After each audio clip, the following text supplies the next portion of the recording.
Hello, everyone, and welcome back. I'm Joe Chappelle, and you're listening to episode 31 of the OBGYN podcast. Today is the Journal Club for May 2018, and to help me go through this article, I have two of my favorite people here. The first is Jerry Ballas. Welcome back.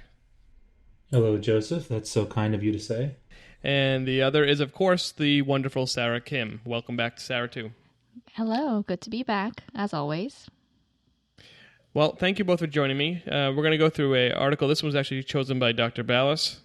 This is from, I think, the most recent episode of the Green Journal, 2018 May, and it is entitled Pregnancy, Exercise, and Nutrition with Smartphone Application Support by Maria Kennelly et al. From the University College of Dublin.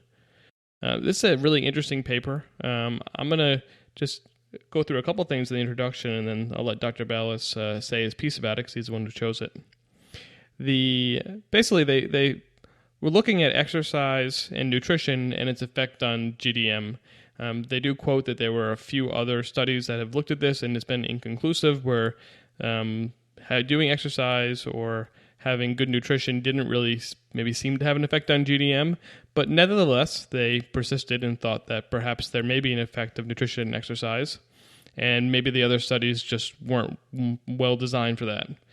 And so what they wanted to look at was this healthy lifestyle package, which includes behavior modification for overweight and obese pregnant women. And it consists of a personalized low glycemic index, nutritional plan, and physical activity underpinned with this behavioral change theories and constantly reinforced with both email and this smartphone application. So I'm going to stop there for a second and ask you two guys what you think about kind of their premise here. So, like I was telling you guys before, what caught my eye about this paper, first off, on the research side of things, I love that it is a randomized control trial. We always get excited when we can see something that isn't retrospective. We can actually say this was randomized, that they did intention to treat. So from a research standpoint, I like that the researchers set out to do a randomized controlled trial. In terms of what they were looking for to affect gestational diabetes, Joe, you touched on nutrition and so forth, but they were taking it one step further and actually trying to incorporate a modern way of having women follow along their nutrition and diet counseling, as opposed to the old style like we still do in our institution. They go to a classroom setting. They have a woman talk about, what to eat, what not to eat. And they give them a little piece of paper to, maybe jot down a few things, but it's still a very kind of out on your own in the wild type of teaching. Whereas this takes advantage of us in modern society staring at our phone all the time for everything.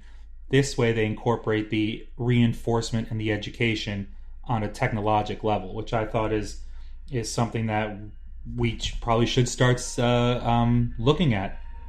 Yeah, I kind of agree with that, and we'll talk more about the paper in itself, but I think the idea of using a smartphone application, that's something that I think other fields are doing as well. I think it was a new, I guess that kind of makes it kind of new and more relevant, I guess, to the modern society. But, with the obvious caveat to that being, it has to be in a society that has access to such technology. Yeah, I think I agree with you guys. The mobile part of it, the application part of it, was part of the most interesting for me. The one thing, actually looking at their introduction, they do a very nice job, I think, of setting the scene, talking about GDM and how we all know it's bad, and then talking about the recently published studies about exercise and nutrition. And then they kind of jump into their mobile health or mHealth technology. And here's where I would have liked to have seen some previous studies, maybe even in a different genre, if you will, that said that these applications can have an effect. Because right now I don't know, and it's not in their paper that they're taking untested technology and doing a randomized controlled trial. Now, this is a low-risk study, so it's fine. But I just thought that was one piece that was missing for me. It's definitely an evolving part of literature, and I think right now we're starting to see it more and more. I can tell you at probably the last two Society for Maternal Fetal Medicine meetings, there are definitely a growing number of posters and oral presentations speaking to this incorporation of smartphone applications and so forth. So it's getting there. I think these researchers are trying to be on the front line of that. They did publish. They alluded to their other published paper that kind of outlined their methodology previously. I hadn't read that paper, but it seemed like it was basically an outline of their rationale. So I think they're trying to be on the forefront of this kind of publications, but I agree. Right now, there's not much established out there. Okay, I mean, so for me, take the application part of it aside.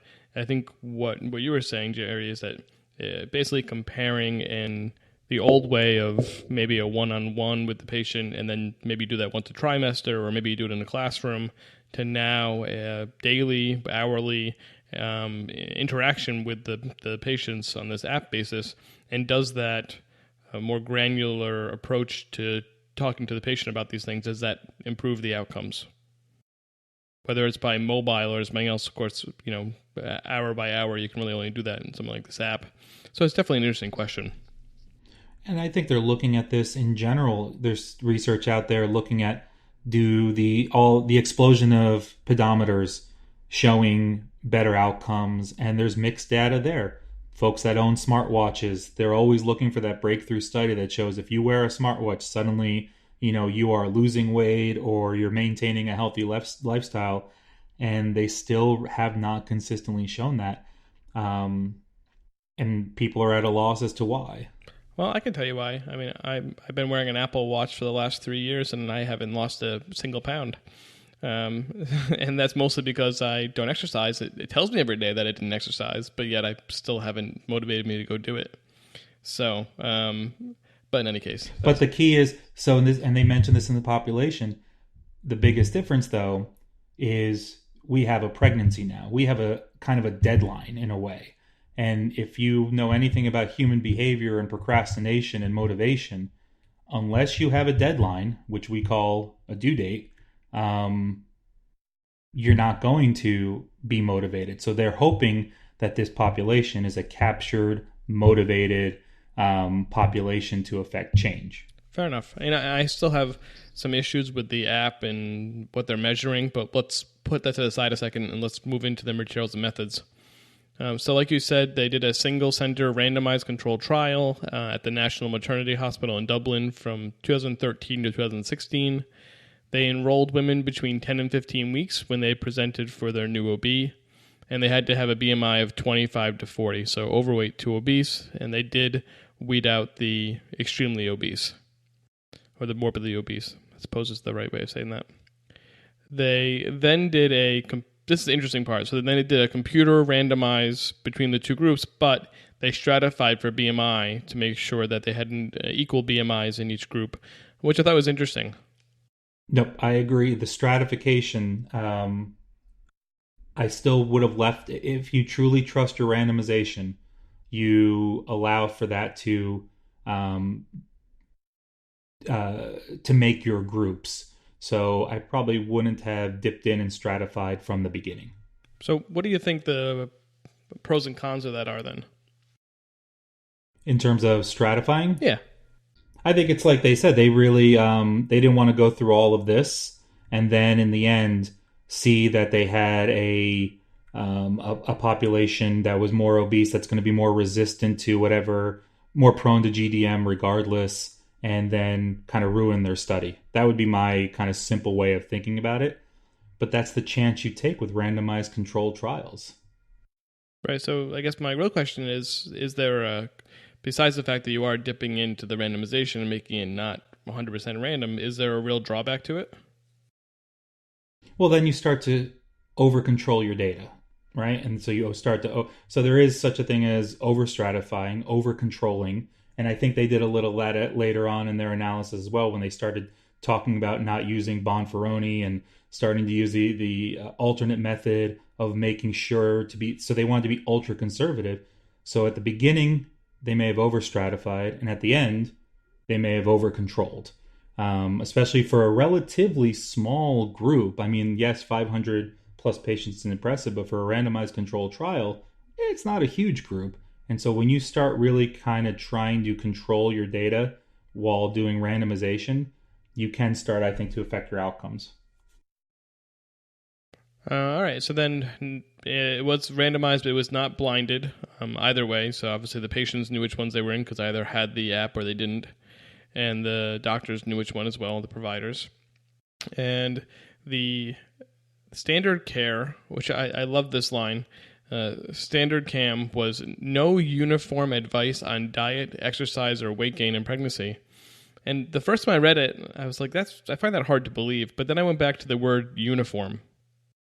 And that's really what I think they're getting at, because I would say even our practice, I'm sure Jerry's practice, we don't have a uniform way of talking about those three things. Even if every one of us addresses them, which also may not be true, we're certainly not doing it in a uniform way. And I feel like a lot of times, I agree. For us, sometimes there's other issues at hand other than necessarily diet, exercise, and weight gain in pregnancy that we may just kind of gloss it over at times. So initially I thought it was like, I initially read it as absolutely no advice as well, and then realized that, they're probably talking about it, but it's not like emphasized, or it's like a class like they're doing with the intervention group. Right. So then for the healthy lifestyle package, there was started off with a face-to-face education session centered on nutrition and exercise. Then they recommended 30 minutes of moderate exercise 5 to 7 days a week, divided into 2 15-minute or 3 10-minute. That's supposed to be better for glycemic control. Then all of this was reinforced by the app, by emails, and then by 2 follow-up visits, again face-to-face, at 28 weeks and 34 weeks.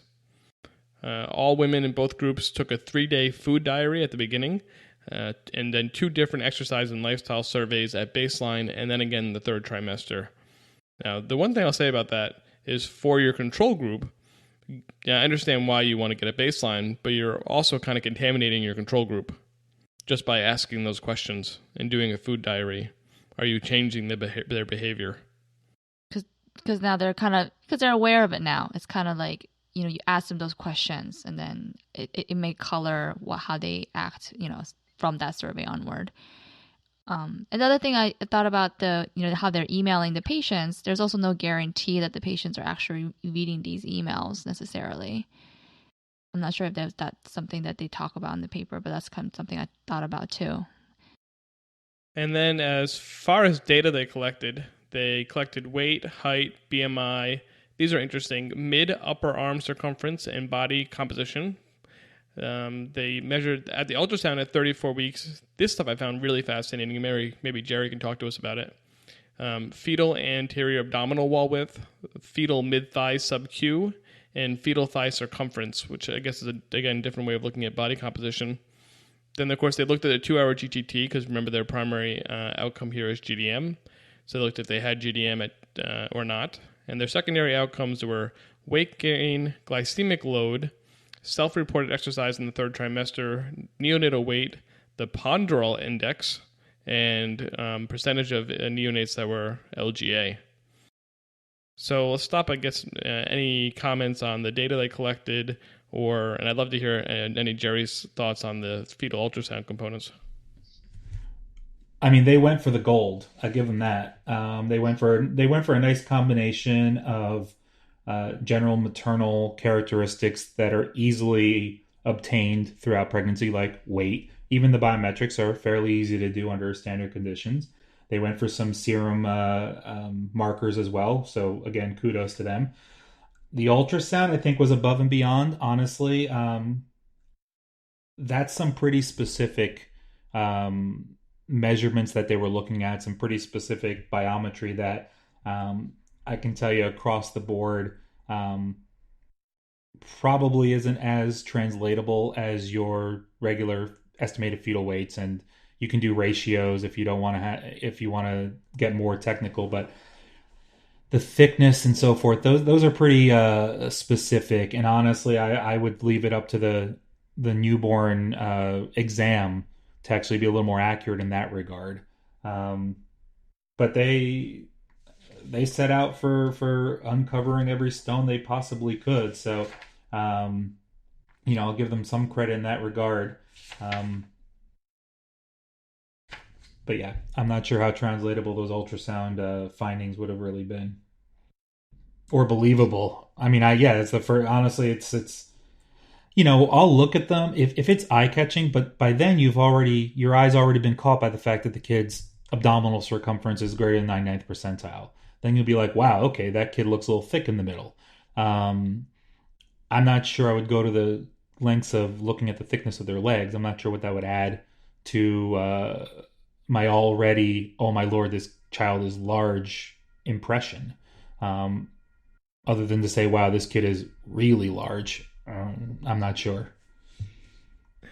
Fair enough. So then looking at their statistics, they chose an 80% power with a 0.05 alpha, which is pretty standard. And then when they chose their power, this is where things get a little hairy for me. So they chose a basically 50% reduction from 15%. So they used previous data on BMI over 25, where the GDM rate is 12 to 15%. And then they said, okay, so they chose basically half, so 7.2%. Actually, it's a little more than half, but 50% decrease. But then they go on, they say that they took this from this other Finnish trial, which looked at lifestyle intervention, and they found a 35.6% reduction from 21.6 to 13.9. And somehow they took that 35.6 and thought it was reasonable that they would get a over 50% reduction. Yeah, that's actually, I have a big old circle and question mark right around that little statement. I'm not sure why they thought they could kind of just go an entire category of, almost an entire percentile in terms of weight down and expect the same, if not the same, but a larger percentage decrease. I mean, if you know anything about weight loss, it's kind of, if you're starting from a high number and you have an intervention, it's almost like a half-life curve in terms of, weight loss. If you do intervention, if you compare two exact same interventions at two separate weight classes, that intervention is going to be, I think, much more much more noticeable in the larger weight category. So to try to translate it almost one for one, if not more, I thought was a little ambitious, and may have probably contributed to their non-significant result. I think if they had just gone for a smaller window, a smaller percentage change, a more realistic one, obviously would have increased their N.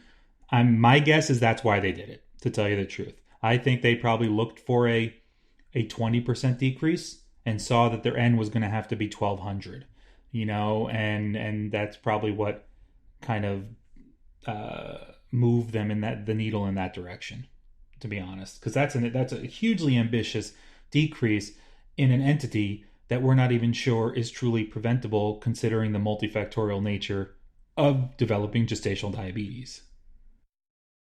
Couldn't have said it better. I mean, really, like you said, they took a population from the Finnish that was 21.6, which is higher than the standard 15%. And so, like you said, that you would think that those women probably are more amenable to intervention because they're at higher risk. And so you would say I would undershoot their whatever they got, 35.6. I would go less than that, thinking that you're going to end up with less than that. And instead they went more than that. So, but I agree with you. They probably looked at the N and said they figured the N they wanted, and then they found the rate to go along with it. Correct. That's what I think. All those websites now that do power calculations, you have the little sliders that let you kind of, pick your own adventure. And I'm not going to lie, I've done something like that before. So I know exactly how that goes, which is why we can all relate to it. So going on to the results, they recruited 565 women, 278 in one group and 287 in the other. Of all those women, 87% in the control group did the GTT, and 90% in the intervention group, I would think, or maybe vice versa. But in any case, it was around 90% in both groups, so pretty good participation. They did exclude a number of women. I just kind of want to talk about what those were. So they excluded 1,293 women who were approached, 595, so it's about 600 declines, that's about half. Of the remaining, 409 didn't meet inclusion criteria. They're not really specific there, but since the really only inclusion criteria was either BMI or gestational age, it was probably one of those two. Then 174 had no smartphone. Lost to follow-up with 103, and then 7% miscarried. Or 7, not 7%. 7 of them miscarried. But decent percentage of them didn't have a smartphone. About 10% of the women that were approached. That's I don't know if it was more than I would have thought. Here on Long Island, even basically everybody has a smartphone. And if they don't have a smartphone, they don't have one on purpose. It's by choice. By choice, exactly. Even I don't want to say poorest, but even the poorest of the women that we take care of have a smartphone. Almost every patient that we see in resident clinic definitely has one. Yeah, I agree. I mean, it's kind of hard to live your life these days without one, so anyway, I thought that part was interesting. Other than that, to get into the results are actually the most boring part of the whole paper. They essentially didn't find any significant differences.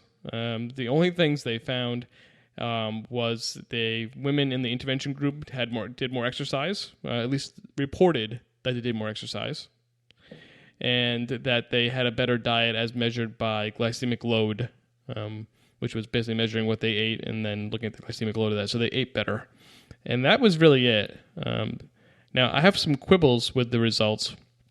And part of it comes down to what you were talking about earlier, which is the way that they controlled for, the possible false positives. Because they took several things that were significant in their initial analysis and then made them non-significant when they reanalyzed them in this way to help reduce false positives. And just a couple of those was the weight loss. The women in the intervention group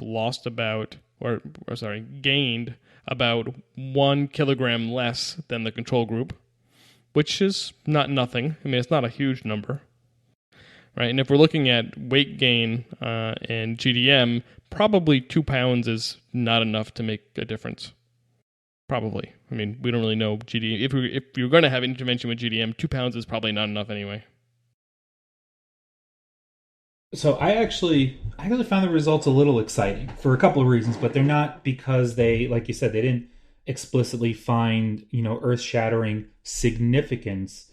But I think the underlying theme is kind of exciting because I think gestational diabetes is the diagnosis is what it is, depending on where you are, what criteria you use to diagnose it, who your patient population is.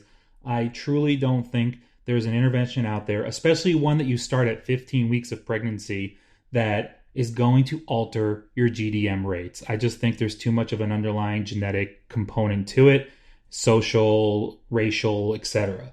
But I do like the trends that show up in the actual weight gain, glycemic control, even measuring your own exercise, whether it's,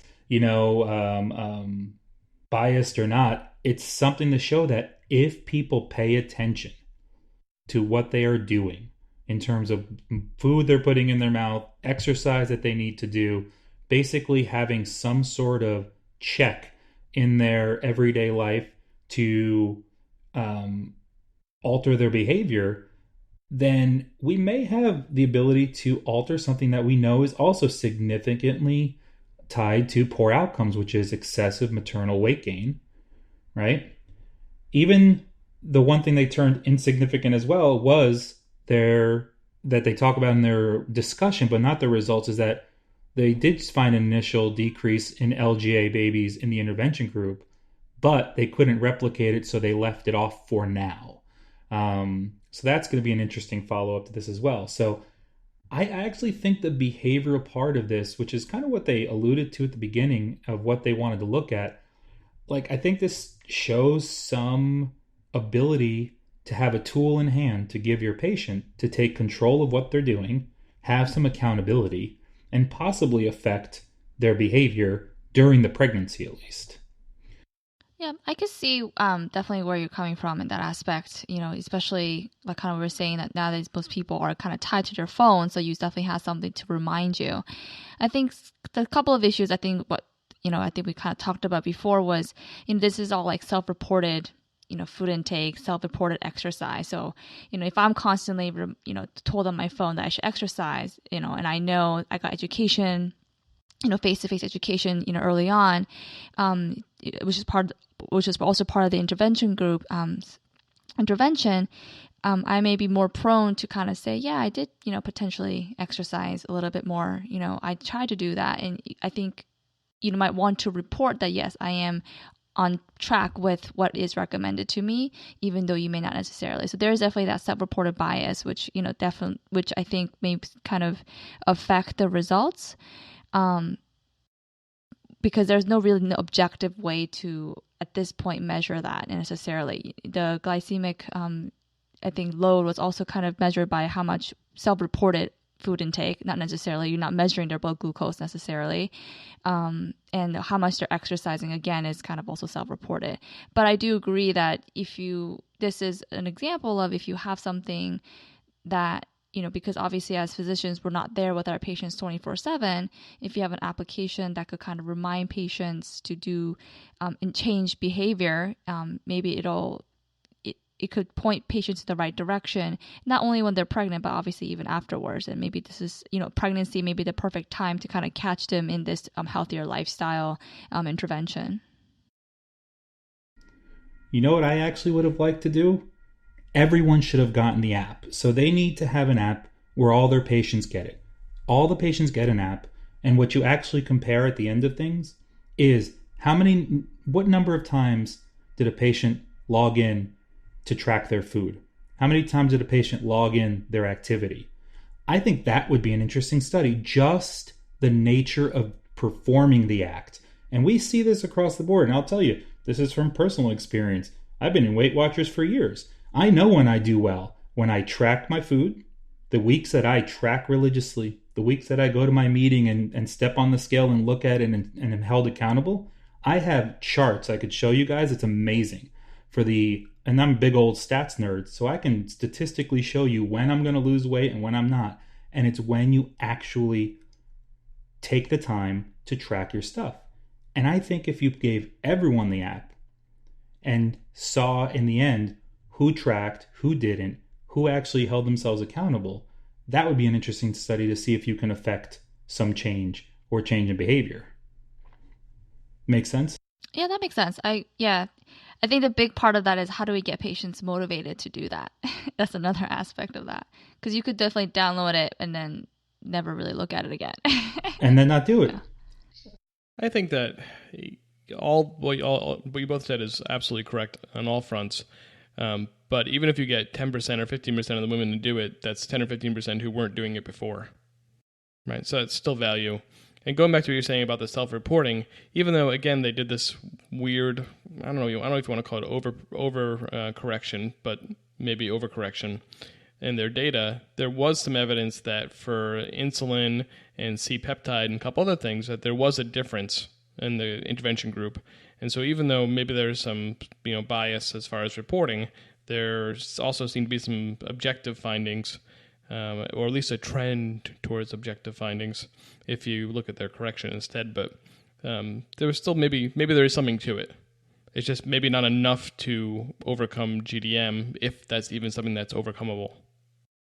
And there's, I think, power to awareness too. So I think people who have that application have more, obviously, education and more awareness about like what is healthy eating, what kind of exercise I should be doing and how often. And I think just having that is a tool in itself, and I think the application definitely adds to that. And I agree, it might not necessarily prevent GDM, but having that awareness may point towards patients to kind of think twice about maybe grabbing another piece of cookie, in just like small changes sometimes could add up later on. The last two things about the results.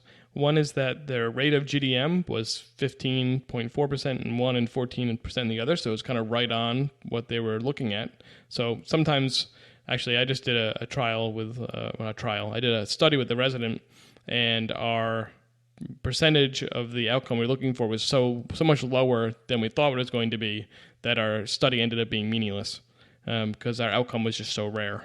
So it's nice that they had a 15%, which is exactly what they were aiming for. And then the second thing, going back again to what Jerry's saying about LGA, is there actually was a pretty big difference. There was like a twofold difference in greater than 90th percentile and a fourfold difference in 95th percentile. But their numbers were so small that they didn't really show significance. And I think what you were saying, Jerry, is maybe we can't control GDM, but maybe we can control some of these neonatal outcomes. Right. And I would have liked to also see on there maybe hypoglycemia in the neonate. Mm-hmm. Oh, that'd be a good one. So I think, just because it doesn't work for GDM doesn't mean it doesn't work. Right. And, what I liked also about it is they didn't necessarily just say low carb. They actually talked about glycemic index and shifting from, and because that's a whole different way of thinking about food.